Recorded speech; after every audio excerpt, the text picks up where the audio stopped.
வணக்கம் சார்.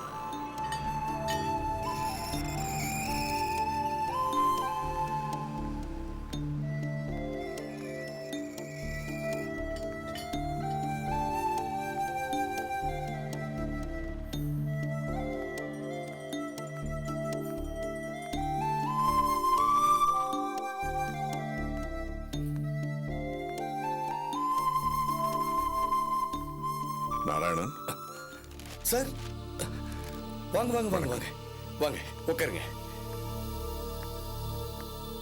உட்காருங்க.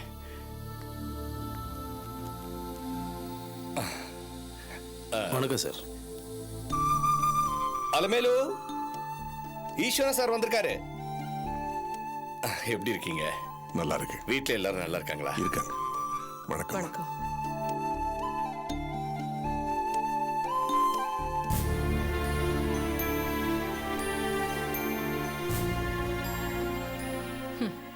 பாத்தீங்களா எப்படி இருக்க வேண்டிய வீடு? கலகலன்னு ரஞ்சினி இருந்து ஆண்டு அனுபவிச்சிருக்க வேண்டிய வீடு எல்லாம் எப்படி ஆயிப்போச்சு பாருங்க. எந்த கொள்ளி கண்ணு பட்டுச்சோ இப்படி ஒரு கொடுமை நடந்து போச்சு. நினைக்கிறதுக்கே ரொம்ப கஷ்டமா இருக்குமா? என்ன பண்றது?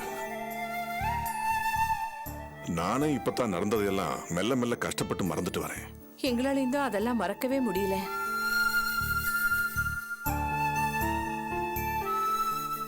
மறக்கிற மாதிரி பொண்ணா ரஞ்சினி ரொம்ப தங்கமாச்சே. எல்லாம் எங்க விதி. எங்களுக்கு எதுவுமே கொடுத்து வைக்கல.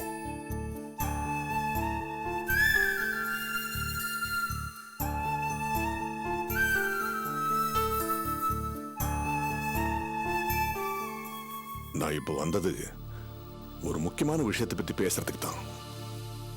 என்ன சார் விஷயம்?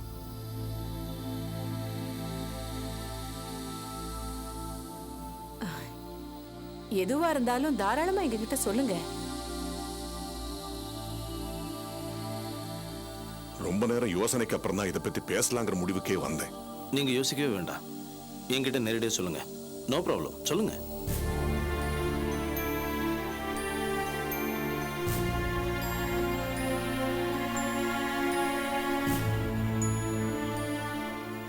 சரி, நான் நேரடியா விஷயத்துக்கு வந்துடுறேன். அபி இந்த வீட்டு மருமகளா மறுபடியும் வந்து வாழணும்னு நான் ஆசைப்படுறேன்.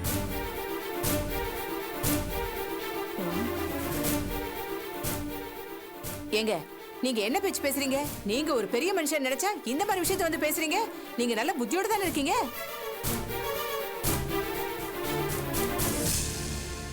என்ன சார் ஆச்சு உங்களுக்கு? Any problem? அன்னைக்கே உங்ககிட்ட நான் அதை பத்தி பேசிட்டேன். எங்களுக்குள்ள ஒத்து வராது. ஏன் புரிஞ்சுக்க மாட்டேன்றீங்க? நீங்க பேசுறது அர்த்தம் இல்லாம இருக்கு, அனாவசியமா இருக்கு. பாஸ்கர் ப்ளீஸ். அம்மா, நான் இதை பத்தி பேசினா உங்களுக்கு கோபம் வரும்னு எனக்கு தெரியும். இது உங்களுக்கு அதிர்ச்சியா இருக்குங்கிறது எனக்கு தெரியும். இருந்தாலும் நான் இதை பத்தி பேச விரும்புறேன். எந்த விஷயமுமே பேசினா தான் ஒரு தெளிவு வரும். ஒரு மண்ணு வராதுங்க. அவ ஒரு பொம்பளையா? அவ பேச்ச இந்த வீட்டுல யார் எடுத்தாலும் எனக்கு அப்படியே பத்திட்டு வரும். ச்சே, நீங்க ஏதோ பெரிய மனுஷனாச்சேன்னு பாக்குறேன். இந்த பாருங்க, சட்டப்படி இன்னும் முழுமையா விவாகரத்து நடந்து அவங்க 2 பேரும் பிரியல. சார், மனசளவில் நாங்க பிரிஞ்சு நிறைய நாள் ஆச்சு. லீகல் டிவோர்ஸுங்கிறது ஒரு சம்பிரதாயம், அவ்வளவுதான். பாஸ்கர், நான் வாழ்க்கையில அனுபவப்பட்டவன், அதனால சொல்றேன். வாழ்க்கையில் எதுவுமே நிரந்தரம் இல்லை. எது சரி எது தப்புங்கிறதெல்லாம் கூட மாறிக்கிட்டு தான் இருக்கு. இத பாருங்க, நீங்க நேத்து வந்தவரு, நடந்ததை பத்தி உங்களுக்கு என்ன தெரியும்? அந்த அபி வேண்டாம் நாங்க எப்பவோ அத்து விட்டாச்சு. அது திரும்ப ஒட்ட வைக்கணுங்கிறது பைத்தியக்காரத்தனம். அது மட்டும் இல்லாம ரஞ்சினியோட கல்யாணம் மணவர வரைக்கும் வந்து நின்று போச்சுங்க. இதுக்கப்புறமும் கூட அவளை இங்க கொண்டு வைக்கணும்னு உங்களுக்கு எப்படிங்க தோணுது? இந்த பாருங்க, நான் வந்து இத பாருங்க, அவ நீ கோர்ட்ல என்ன சொன்னா தெரியுமா? கொலை பண்றதா இருந்தா பாஸ்கர் தான் கொலை பண்ணிருப்பேன்னு வாய் கூசாம சொன்னான். அவளை போய் இங்க கூட்டிட்டு வரேங்கிறீங்க. இது பாருங்க, நான் என்ன சொல்ல வரேன்னு புரிஞ்சுக்குங்க. இருங்க, தெரியாம தான் கேக்குறேன். நீங்க யாரு? ரஞ்சினிக்கு வேண்டியவரு. அந்த வகையில தான் நீங்க யாருன்னு எங்களுக்கு தெரியும். அந்த அபிக்கு உங்களுக்கு என்னங்க சம்பந்தம்? எதுவுமே கிடையாது. சம்பந்தம் இல்லாத ஆளு விஷயத்துல அப்படி என்னங்க அக்கறை உங்களுக்கு?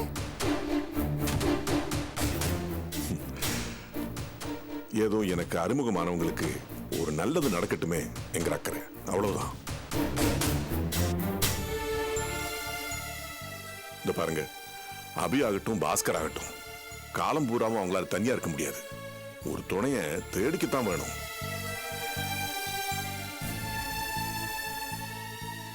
ரஞ்சனிங்கிற அத்தியாயம் முடிஞ்சு போச்சு. அதை பார்த்தாவது நமக்கெல்லாம் உரைக்க வேண்டாமா? வாழ்க்கைங்கிறது ஒரு நெருக்குமிழி மாதிரி. இதுல நம்மோட கோவத்தாவும் வீராப்புகளுக்கெல்லாம் பெருசா எந்த அர்த்தமும் கிடையாதுமா. இத பாருங்க, பாஸ்கர் தனியா இருக்க முடியாதுன்னு வச்சுக்கிட்டாலும் நாங்க அபிய தேர்ந்தெடுக்க மாட்டோம்.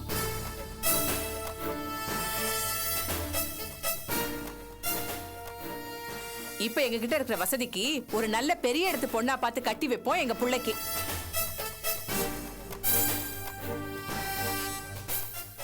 இத பாருங்க, நீங்க இங்க வந்து பேசுற பேச்சு அனாவசியமான பேச்சு. பொதுவா என் புருஷன் தான் இந்த மாதிரி லூஸ் தரமா பேசிட்டு இருப்பாரு. நீங்களே அவரை மாதிரியே பேசிட்டு இருக்கீங்க. ஆமா சார், யாரு என்ன நல்லது சொன்னாலும் என் பொண்டாட்டிக்கு பிடிக்காது. என்ன பண்றது? பாஸ்கர், கடவுளா பார்த்து இவர் மூலமா ஒரு நல்ல யோசனை சொல்லியிருக்காருன்னு தான் எனக்கு படுது. யோசிச்சு பாரு, உன் வாழ்க்கையை நல்லபடியா அமைச்சுக்கிறதுக்கு இன்னொரு வாய்ப்பு கிடைச்சிருக்கு. போயா போயா பொசகட்ட மனுஷா, இத ஒரு பேச்சுன்னு பேசுறதே தப்பு. அவனை வேற யோசிச்சு சொல்ற. எங்கேயா போச்சு உன் புத்தி? என் தலை எழுத்து ஒண்ணு. நான் சொல்றது ஒரு யோசனை தான். நீங்க நிதானமா யோசிச்சு பார்த்தா இதுல இருக்கிற சாதகங்கள் என்னங்கிறது உங்களுக்கு உங்க யோசனை கொண்டு போய் உடப்புல போடுங்க சார். இங்க பாருங்க, இனிமே யோசனை சொல்றேன் அதை சொல்றேன்னு மூட்டை கட்டிட்டு வந்தீங்க நின்னீங்க, அவ்வளவுதான். சனி, இது வேற ஒண்ணு. சாரி சார், நான் சொன்னேன் இல்ல சார், இந்த வீட்டில் இருக்கிற எல்லாருமே ஒவ்வொரு டைப். எனக்கு என்னமோ இது ஒத்து வரும் தோணவே இல்லை.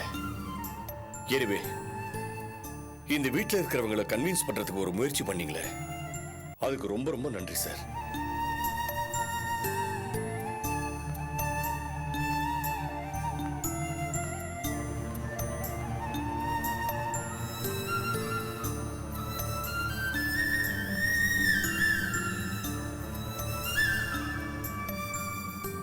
தெரிஞ்சவங்களுக்கு நல்லது நடக்கட்டுமே நினைச்சேன். உங்க நல்ல எண்ணம் எனக்கு புரியுது சார். ஆனா அவங்க புரிஞ்சுக்க மாட்டேங்கிறாங்களே. Sorry sir. ஐயோ, என்னது?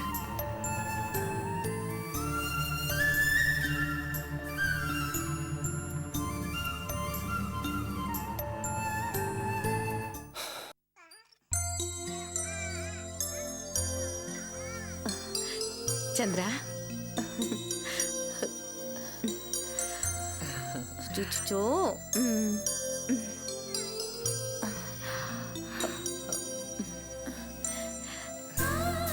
சந்திரா, குழந்தைய பாரு.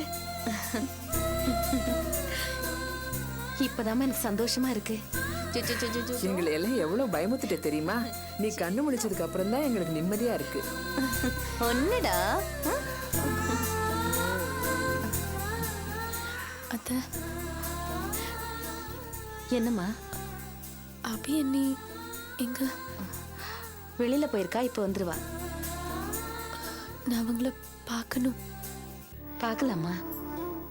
அவங்க எனக்காக எவ்வளோ கஷ்டப்பட்டிருக்காங்க. எப்போ வருவாங்க? வந்துருவாமா? நான் வேணா போய் பார்த்துட்டு வந்துடுறேன். போயிட்டு வாடா.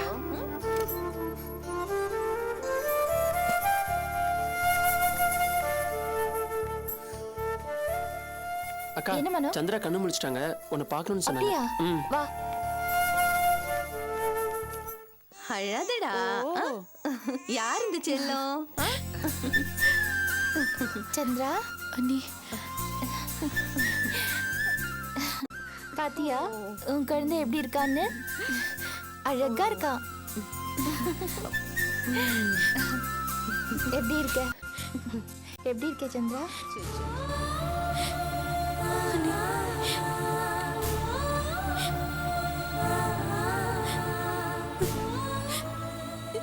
சந்திரா இது? எதுக்காக இப்ப அழற? அழாத. இது பாரு சந்திரா, எதுக்கு இப்ப அழற? ம்? இது பாரு, உனக்கு ராஜா மாதிரி ஒரு பையன் பிறந்திருக்கான். அழக்கூடாது. ம்? இல்ல அண்ணி, உங்க எல்லாருக்கும் நான் ரொம்ப கஷ்டத்தை கொடுத்துட்டேன். தேங்க்ஸ் அண்ணி. ச்சே, இப்படிலாம் சொல்லக்கூடாது. இது எங்களோட கடமை, புரியுதா? பாருங்க சித்தி, இவள தேங்க்ஸ் சொல்றாளாம்.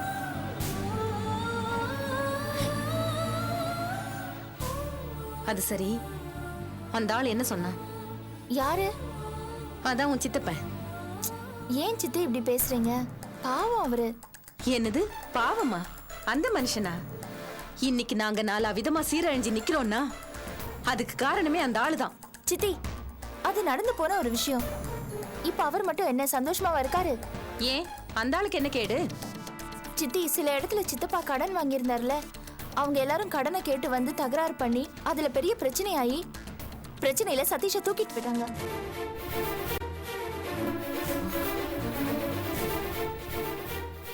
அப்புறம் நானும் சித்தப்பாவும் போலீஸ் ஸ்டேஷனுக்கு போய் பேசி முடிச்சு நான் தான் பொறுப்பேற்று கையெழுத்து போட்டு வந்திருக்கேன். கையெழுத்து போட்டியா? நீ ஏன் போட்ட?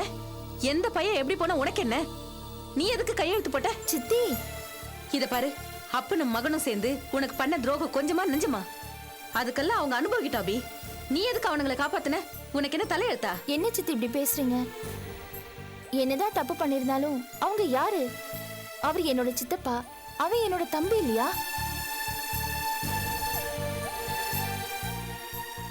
ஏதோ புத்தி கேட்டு நடந்தா கூட என்னால அவங்களை எதிரியா நினைக்க முடியாது. நீ இப்படி நினைக்கிற, அது உன்னோட பெருந்தன்மை. ஆனா அவங்க எப்போது உன்னை பத்தி நல்ல விதமா நினைச்சதுண்டா, பேசினதுண்டா? உன்னை அசிங்கப்படுத்தவும் அவமானப்படுத்தவும் தானே அவங்க இருந்தாங்க. சித்தி, அவங்களோட செய்கைகள் எல்லாம் என்னை காயப்படுத்தினது உண்மை, அதை நான் மறுக்கல. ஆனா பதிலுக்கு அவங்கள காயப்படுத்தணும்னு நான் ஒரு நாளும் நினைச்சதில்ல. சித்தி, எனக்கு அவங்க முக்கியம். எனக்கு என் சித்தப்பா முக்கியம், என்னோட தம்பி முக்கியம். அவங்க எப்பவாவது அவங்களோட தப்ப உணர்ந்து தெரிஞ்சிருவாங்க. அப்படி தெரிஞ்சும் போது என்கிட்ட தானே அவங்க வரணும். அவங்க தேடி வரும்போது வாசலை நான் மூடிடக்கூடாது.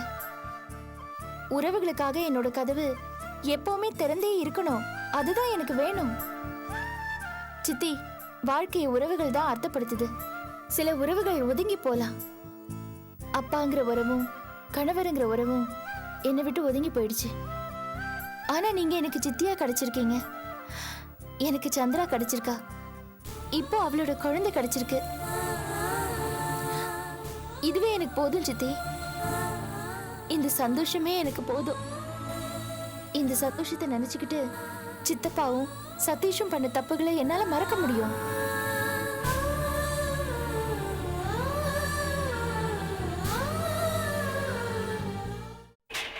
சீக்கிரம் அந்த பலகளை எடுத்து போடுங்கப்பா அந்த பக்கமா. ஆட்டம் ஆட்டம். முனுசாமி, சிமெண்ட்டை கலக்க சொன்னேன், கலந்துட்டியா? ஏய், லாரியில் செங்கல் வந்திருக்கு, இறக்க வேண்டியதானே?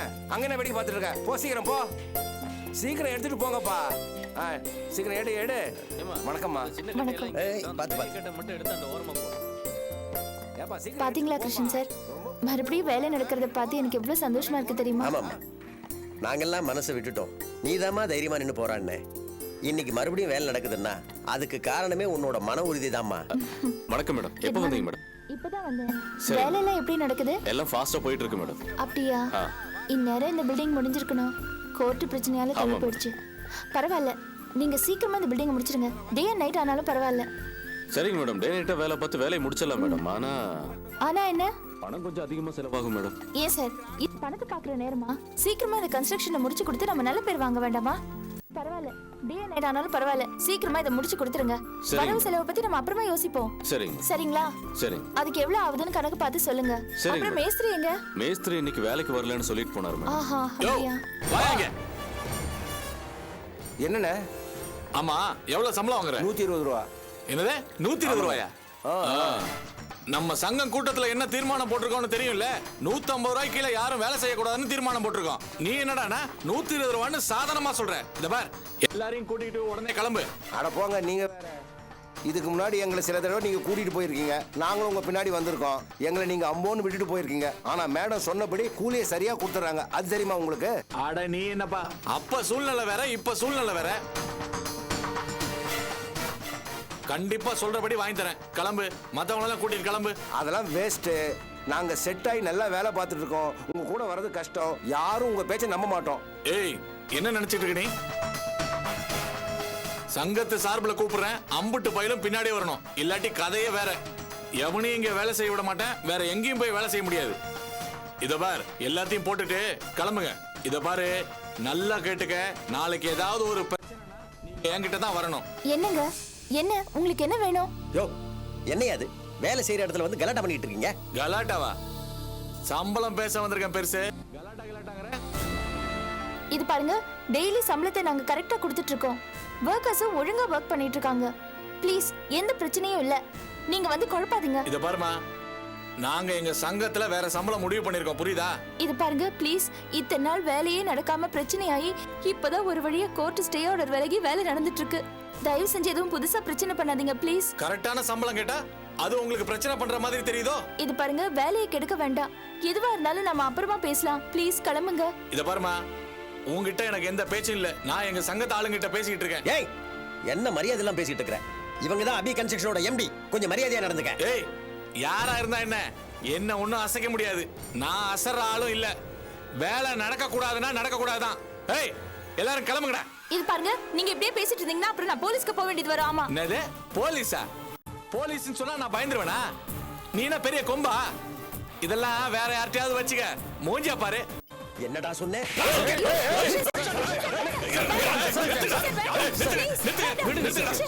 சார், என்ன சார் நீங்க? என் மேலே கை வச்சிட்டாவன். இத பார், இனிமே இங்க வேலை செய்வ நீ.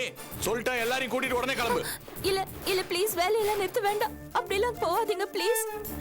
தயவு செஞ்சு என்ன மன்னிச்சிருங்கம்மா. இல்ல சார், எல்லாரும் வாங்க சார். இப்பதான் வேலையை ஆரம்பிச்சிருக்கோம். ஐயோ சார், வேண்டாம் சார். சார் ப்ளீஸ் போகாதீங்க.